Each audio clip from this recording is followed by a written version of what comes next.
कैसे आप सभी लोग, एक बार फिर से स्वागत है आपका हमारे YouTube channel study with Yogesh इसमें। आज की जो वीडियो है स्पेशली दरोगा के लिए है, ठीक है। यानी सब इंस्पेक्टर का जो आपका विज्ञापन काफी वेट हमने कर लिया है, मतलब मान के चलिए 1 डेढ़ साल 2 साल पहले शायद इसका आया हुआ था और अभी ऐसा लग रहा है कि कुछ दिनों में यानी आने वाले 10-15-20 दिनों के अंदर आपका दरोगा का विज्ञापन आने की संभावनाएं हैं, ठीक है। क्योंकि पहले यूकेपीएससी ने जो अपना कैलेंडर जारी किया था उसमें कहीं पे मेंशन भी किया था कि शासन में कुछ प्रकरण है, उसके संबंध में थोड़ा सा डिले हो रहा। तो होपफुली कि नवंबर 15 के मतलब आसपास हमारा दरोगा का विज्ञापन आ जाए, क्योंकि सिलेबस तो आपको पता चल गया होगा। सिलेबस कुछ समय पहले आपने देखा होगा कई टेलीग्राम या टेलीग्राम या फिर जो कोई अदर सोशल मीडिया प्लेटफॉर्म है उसमें कुछ सिलेबस दिख रहा था। वही सिलेबस मुझे भी मिला जिसमें 150 आपके क्वेश्चन आने हैं, यानी 150 नंबर के आपके प्रश्न होंगे और वो एक प्रश्न 2 नंबर का है, ठीक है। अगर वो सिलेबस ऑफिशियली अगर आता है, जैसे हम लोगों को आरओ का सिलेबस था, जब यूकेपीएससी का आरओ का विज्ञापन आया था उससे पहले एक सिलेबस के बारे में शायद किसी ने आरटीआई से मांगा या क्या किया मुझे नहीं पता। वो सिलेबस जो था वो पिछली बार से चेंज था, प्री का, ठीक है, और मेंस का भी।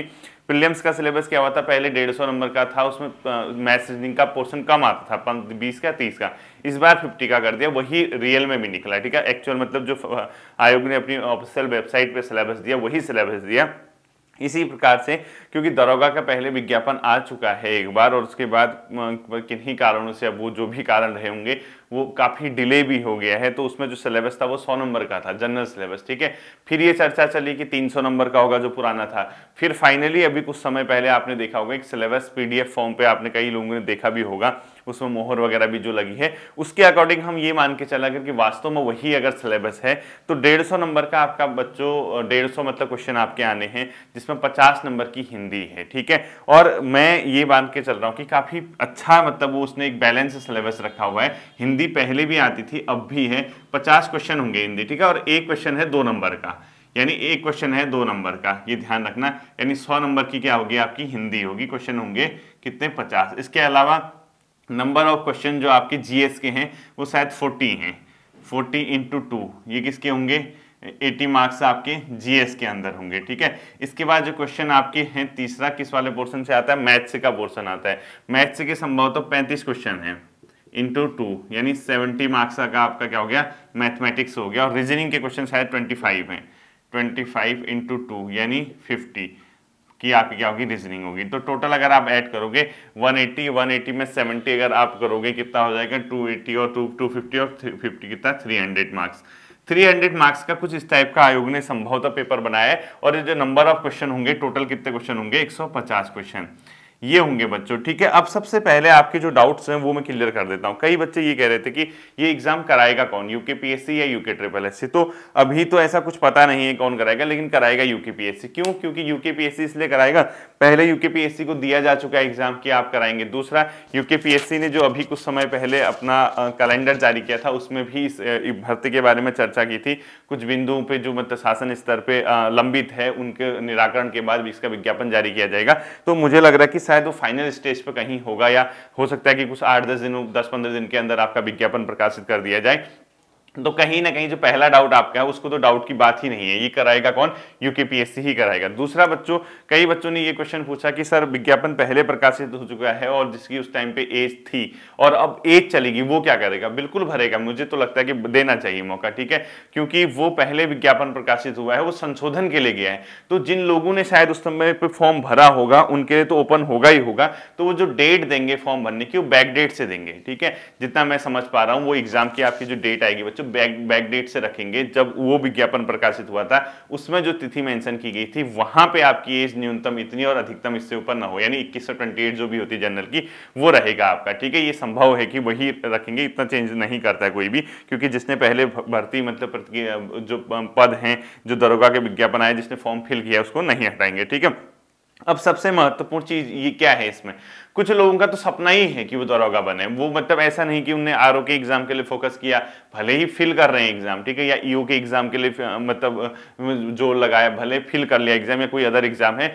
बहुत से ऐसे बच्चे हैं जिसने अपने दिमाग में बिठा के रखा है तो बनना है तो दरोगा ही बनना है। क्यों, क्योंकि सबको पता है एक बेहतर मतलब अपने आप में जॉब जो जिसको कह सकते हैं, क्योंकि एक पुलिस की वर्दी पहनना सभी का सपना होता है, मैक्सिमम लोग चाहते हैं, ऊपर से दरोगा साहब आप लोग समझ रहे होंगे, ठीक है। तो कहीं ना कहीं एक प्रकार से पद भी है, प्रतिष्ठा भी है, तो थोड़ा सा होता ही है, नए लड़के हैं, टसन में रहना तो किसको नहीं पसंद है, ठीक है। तो कहीं ना कहीं ये मान के चलिए जो ये भर्ती है, दरोगा की भर्ती है, इसके लिए बहुत से लोगों ने क्या लगाई है, जोर लगाया, यानी उनका कई मतलब ऐसे लड़के हैं जिनका सपना ही सिर्फ और सिर्फ क्या बनना है बच्चों, दरोगा बनना है। क्योंकि अब आहट से आने लग गई कि कहीं ना कहीं बहुत जल्दी आपका विज्ञापन प्रकाशित हो सकता है, तो अब यहां से आपको समय बर्बाद नहीं करना है, क्योंकि 300 नंबर में से 150 क्वेश्चन है। और इसमें एक चीज बहुत अच्छी, अगर ये सिलेबस वास्तव में होता है, ठीक है, इसमें मोहर भी लगी होगी, आपने अनुभाग अधिकारी जी का नाम देखा होगा, ये सिलेबस शायद सबके पास जो पीडीएफ फॉर्म पे है वो मतलब उपलब्ध होगा, जितना मैं समझ रहा हूं। इसमें एक बहुत अच्छी चीज है बच्चों, क्या जो मैथ्स और रीजनिंग है ना, उसके टॉपिक खोले गए हैं। यानी आप मान के चलिए, कल ही मैंने टेलीग्राम ग्रुप पे लिखा कि दरोगा का जिसके पास सिलेबस है एक बार मुझे सेंड कर दीजिए, तो मैंने कल इसका सिलेबस देखा, तो गणितीय क्षमता वाले जो प्रश्नों की संख्या है 35 नंबर यानी 70 मार्क्स का है, ये बहुत ईजिली मतलब लघुत्तम समापवर्तक यानी एलसीएम एचसीएफ उसने टॉपिक में सिलेबस में दिया है। यानी अगर किसी को अगर आप ये बता दो कि ये टॉपिक आपके सिलेबस में है, तो पढ़ाना आसान हो जाता है। सबसे फायदा क्या होता है उसका, वो पढ़ाना बहुत ही क्या होता है, इजी होता है। अब सिलेबस नहीं दिया है, लिख दिया सीधे सीधे गणितीय मतलब अंक गणितीय शाब्दिक अशाब्दिक प्रश्न आधारित होंगे, फिर ऐसे समझ ही नहीं आता। जैसे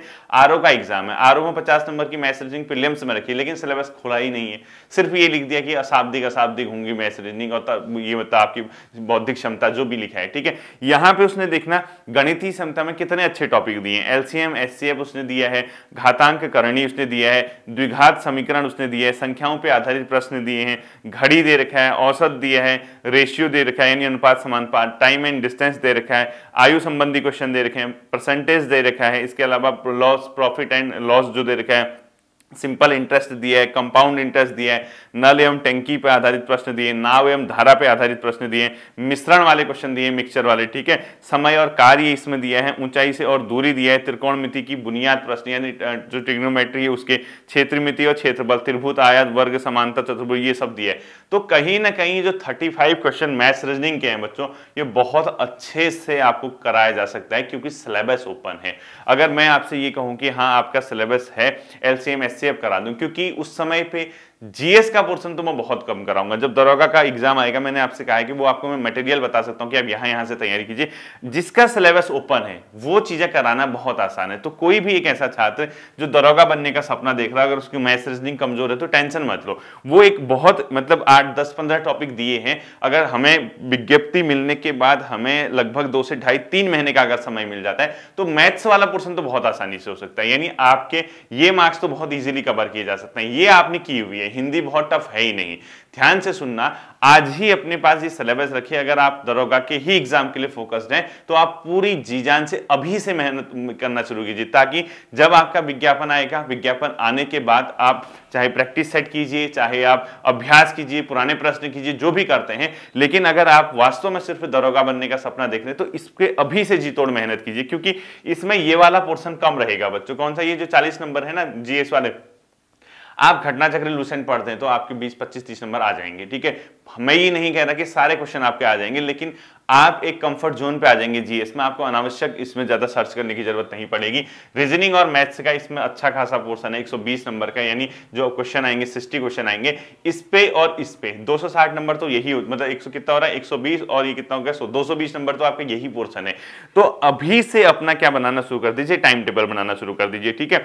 सबसे पहले देखिए, जो सबसे बड़ा सेशन है वो है हिंदी का। हिंदी इसने दे रखिए 50 क्वेश्चन आएंगे, और एक क्वेश्चन 2 नंबर का अगर होता है तो 100 मार्क्स की आपकी हिंदी है। और दरोगा के पेपर में पहले भी हिंदी आती थी, तो हिंदी का पेपर आपके लिए बड़ा टेक्निकल हो सकता है, तो इसको ध्यान रखना। और सिलेबस में जो टॉपिक दिए, हिंदी भाषा और देवनागरी लिपि, भाषा एवं हिंदी भाषा, भाषा के विविध रूप, हिंदी भाषा का उद्भव एवं विकास, हिंदी की बोलियां, उत्तराखंड प्रदेश की प्रमुख बोलियां, ये ग्रुप सी के सिलेबस से सेम टू सेम निकाला गया है, ठीक है। लिपि एवं वर्णमाला, देवनागरी लिपि का विकास, देवनागरी।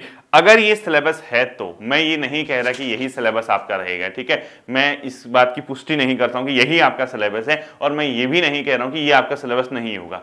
हो भी सकता है, नहीं भी हो सकता है, क्योंकि जब तक ऑफिशियल वेबसाइट से हमें पता न चले, जब तक आयोग अपना विज्ञापन प्रकाशित ना करे, तब तक इसमें कुछ नहीं कहा जा सकता। तो जो भी है शायद संभवतः यही होना चाहिए। लेकिन थोड़ा सा इसमें एक बड़ा इंटरेस्टिंग चीज है कि इसने हिंदी रखी है, कंप्लीट ग्रुप सी वाली रखी है। जो आपका UKSSC की हिंदी होती है वही इसने हिंदी में टॉपिक रखे हैं। लिपि एवं वर्णमाला, देवनागरी लिपि का विकास, देवनागरी लिपि वगैरह से संबंधित, ठीक है। वर्तनी, शब्द भंडार एवं शब्द संरचना, तत्सम तद्भव देशत आगा, शब्द संरचना, वर्ण अक्षर प्रत्यय उपसर्ग संज्ञा वाला, संधि के अर्थ भेद, स्वर संधि, दीर्घ संधि, गुण संधि, वृद्धि संधि, यण संधि, व्यंजन संधि, सारा संधि दे रखा है, ठीक है। इसके अलावा अलंकार, अलंकार के प्रमुख भेद, पद विन्यास, मुहावरे, लोकोक्ति, पत्र लेखन भी दिया है। जनसंचार एवं हिंदी कंप्यूटिंग, जनसंचार के विविध माध्यम, हिंदी कंप्यूटिंग, हिंदी साहित्य का सामान्य परिचय, पद्य और गद्य। अब थोड़ा सा मतलब जैसे ये सिलेबस दिया हुआ है, ठीक है, अच्छा सिलेबस है, लेकिन थोड़ा सा ये जो है ग्रुप सी वाला कंप्लीट सिलेबस दिया है। अगर इसकी मतलब ये ऑथेंटिक है तब तो कोई दिक्कत नहीं, ठीक है। अगर जो सिलेबस आप लोगों के पास भी होगा, ये आज नहीं 1-1.5 महीने पहले शायद किसी ने कहीं पोस्ट किया होगा, सभी को मिल गया होगा।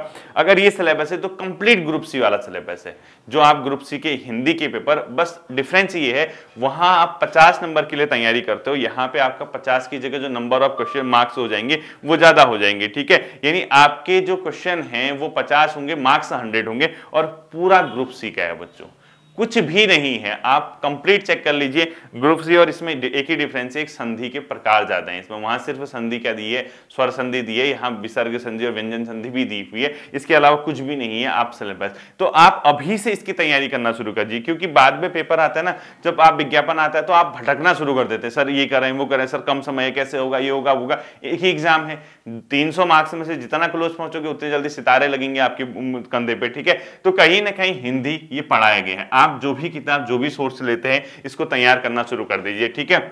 या तो आप देखिए इससे पढ़ लीजिए ल्यूसेंट हिंदी से, इसके अलावा आप घटना चक्र की प्रैक्टिस कर लीजिए, हिंदी की घटना चक्र हिंदी की प्रैक्टिस कर लीजिए, ठीक है। बाकी एक फोल्डर आपको करा रखा है UKSSC हिंदी वाला, इसमें भी आपका क्या है बच्चों, ये टॉपिक कराए गए हैं। तो आप ये प्लेलिस्ट में देख सकते हैं, study with Yogesh YouTube channel के UKSSC हिंदी करके एक फोल्डर होगा, वहां पे आप चाहें तो वहां चेक कर सकते हैं। ल्यूसेंट हिंदी और घटना चक्र से आप लोग इसको अच्छे से क्या कर सकते हैं, तैयार कर सकते हैं। और अभी से इस पे जी जान लगा दीजिए बच्चों, बहुत ज्यादा समय आपके पास नहीं मिलेगा। जब आपका एक बार विज्ञापन प्रकाशित हो जाएगा, आपका सिलेबस तैयार हो जाएगा, तो आपको ना बहुत मजा आएगा फिर, क्योंकि रिविजन के फेज में मैं तो चाहता हूं जब तक आपका विज्ञापन प्रकाशित ना हो तब तक आप रिविजन के फेज पे आ जाओ। यानी आपको लगे यार हाँ अब विज्ञापन आ गया है, अब हम रिवीजन करें, मतलब एक ऐसा अपने आप को बनाना है, ऐसे मोटिवेट रखना है, क्योंकि समय जाने में समय नहीं लगेगा, ये ध्यान रखना है, ठीक है। बहुत जल्दी टाइम आपका निकल जाएगा, और कहीं ना कहीं ऐसा ना हो कि सामने आपका एग्जाम हो और फिर आप वही कहें कि सर हिंदी सही से तैयार नहीं हो पाई, सर मैथ्स रीजनिंग में कमजोर रह गए। जिस बच्चे की मैथ्स रीजनिंग नहीं है वो मैथ्स रीजनिंग पे फोकस कीजिए बच्चों, क्योंकि ये दरोगा का एग्जाम जो है एक प्रकार से बैलेंस्ड एग्जाम है। ऐसा नहीं कि आप किसी एक सेक्शन में बहुत अच्छे हैं तो आपका चयन हो ही जाएगा। आपको हिंदी भी अच्छी बनानी है, आपको मैथ्स और रीजनिंग भी अच्छी बनानी है, और कुछ बहुत आपको क्या अच्छा बनाना है, आपका जीएस वाला पोर्शन, ठीक है। इसमें दे रखा है सामान्य जागरूकता, प्रश्नों की संख्या 40 होगी, जिसमें विश्व इतिहास इसने ऊपर विषय इतिहास है, ठीक है। प्राचीन भारत का इतिहास इसने लिखा है, मध्यकालीन भारत का इतिहास इसने लिखा है, आधुनिक काल लिखा है, और इसके अलावा भारत प्रथम विश्व युद्ध एवं राष्ट्रीय आंदोलन, साथ ही साथ भारत सरकार अधिनियम, विश्व का इतिहास। अब ये थोड़ा सा जो ये सिलेबस है ना, ये इसीलिए मुझे डाउटफुल लग रहा है, क्योंकि इसमें विश्व का इतिहास दिया है और ये ग्रुप सी के सिलेबस से उठा दिया है। जो अधीनस्थ सेवा चयन जो आयोग करता है उस एग्जाम के सिलेबस को मतलब उसी टाइप का रख दिए। तो जब तक इसका ऑफिशियल नहीं आ जाता तब तक कुछ कहा नहीं जा सकता बच्चों, ठीक है। इस चीज को ध्यान रखना। तो इसमें क्योंकि विश्व इतिहास वगैरह भी दिया है, अब ऊपर हिंदी भी देख रहे हो आप, लगभग सेम है, तो इसमें कुछ कहा नहीं जा सकता। विश्व भूगोल, विषय भूगोल देखा है, भारत एवं विश्व का भूगोल और भारत का भूगोल, ये तो वही सिलेबस है, देखो ग्रुप सी वाला सिलेबस। और नीचे लिखा है विश्व का इतिहास। अब यही भारत सरकार अधिनियम, ये पेज के साथ आगे पीछे किया है या क्या किया है, जो भी आपके पास पीडीएफ होगी इसको आप लोग चेक कर लेना। लेकिन हम अगर ये मान के चले बच्चों, अगर हम यही ध्यान में रखें कि इस टाइप का आपका सिलेबस रहेगा, तो फिर ये आपके लिए कहीं ना कहीं एक अच्छा सिलेबस, अगर ऐसा रहता है तो ठीक है, ये ठीक ठाक आपका सिलेबस रहेगा।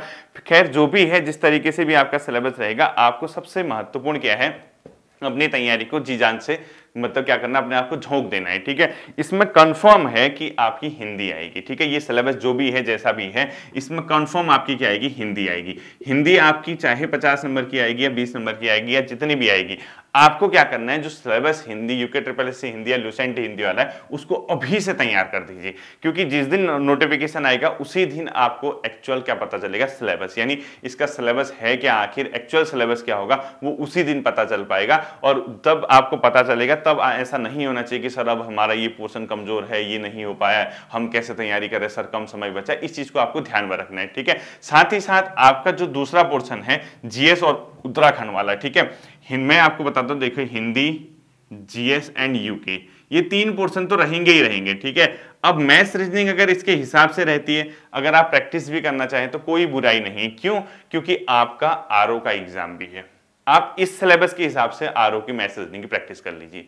2 चीजें हैं, देखिए, जब विज्ञापन आएगा तब हमें एक्चुअल कंडीशन पता चलेगी कि वास्तव में सिलेबस क्या है, क्योंकि इसके जो सिलेबस में है, ये अधीनस्थ सेवा चयन आयोग का जो सिलेबस था ग्रुप सी वाला जो रहता है, उसके टॉपिक को सेम टू सेम यहाँ पे उठा के रखा गया है। अगर वही वास्तव में सिलेबस यूकेपीएससी ने बनाया है तब तो कोई दिक्कत नहीं, लेकिन अगर वो नहीं बनाया है, अगर आप इसके हिसाब से तैयारी करते तो एक काम करना, मैथ्स रीजनिंग के जो नीचे टॉपिक दिए हुए हैं, आप उसको ये मान के चलिए कि आपके आरओ के टॉपिक हैं वो, ठीक है। ऐसा भी आप मान के चल सकते हैं कि आरओ के एग्जाम के लिए आपकी मैथ्स रीजनिंग काम आएगी। वही सिलेबस अगर आपको दरोगा के लिए प्रकाशित कर दिया जाता है जो ये दिख रहा है, तो कहीं ना कहीं आपको उस समय ज्यादा परेशानी नहीं होगी, ठीक है।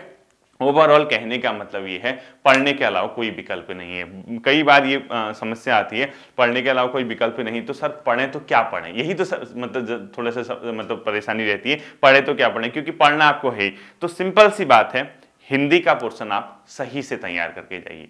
हिंदी कंफर्म है, आएगी ही आएगी, चाहे वो 20 नंबर की आए, चाहे वो 50 नंबर की आए, चाहे कुछ नहीं। और जो सिलेबस दिया है ना, आप इसी के हिसाब से भी हिंदी पढ़ सकते हैं, क्योंकि अगर ये सिलेबस नहीं होगा, कुछ टॉपिक कटेंगे, कुछ ऐड होंगे, संधि वगैरह आती है, अलंकार आता ही आता है, वर्ण का वर्णमाला वाला चैप्टर आता ही है, इसके अलावा तत्सम तद्भव पर्यायवाची ये सब चीजें आती है। तो हिंदी के सिलेबस में लगभग सारी चीजें इंक्लूड की गई है, और ये सिलेबस अगर आप पढ़ लोगे तो आपने पहले भी पढ़ा है, आपको रिविजन करने की जरूरत है। बहुत ज्यादा आप इसमें क्या नहीं कर सकते, टाइम वेस्ट नहीं कर सकते, ठीक है। अपने अच्छे से एक बार रिविजन कर लीजिएगा तो आपका काम बन जाएगा। इसके अलावा दूसरा जो पोर्शन है बच्चों, कौन सा, मैथ्स रीजनिंग वाला, आप ये मान के चलिए कि जो मैथ्स रीजनिंग का पोर्शन है वो आप आरओ के लिए पढ़ रहे हैं, ऐसा मान के चलिए, जिसका आरओ का एग्जाम है, ठीक है। और जिसका आरओ का एग्जाम नहीं है वो सोचेगा सर हम मैथ्स रीजनिंग में क्या करें फिर, अगर ये सिलेबस नहीं होगा। तो आप इसी सिलेबस के हिसाब से मैथ्स रीजनिंग की प्रैक्टिस कीजिए, क्योंकि मैथ्स रीजनिंग रहेगी, भले ही 10 ही नंबर की रहे, कुछ ना कुछ मैथ्स रीजनिंग रखते हैं दरोगा के एग्जाम में। होपफुली कि ये जो सिलेबस है यही आयोग प्रकाशित करे, इसी प्रकार का सिलेबस निकले।